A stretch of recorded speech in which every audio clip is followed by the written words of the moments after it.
வீரமாதா கௌசல்யா தேவி பெற்ற வீரமாதா கௌசல்யா தேவி பெற்ற மேன்மை மிகு ரகுராமன்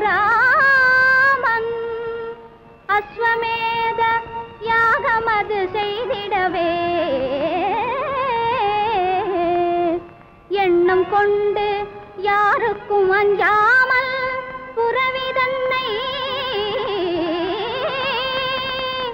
தீரமிகு சத்ருக்னன் சூழ இந்நாள் திசையெட்டும் விடுத்துள்ளான். இதை பிடிக்க மார்கட்டி வரும் வீரர் வரட்டும். இன்றேல் மண்டியிட்டு அடிபணிந்து வணங்க வேண்டும்.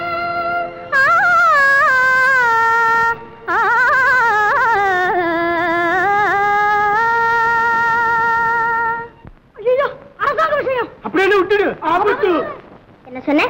ஆபத்து வருமா? வரட்டும், என்னவானாலும் சரி, இந்த குதிரையை மட்டும் விடப்போவதில்லை.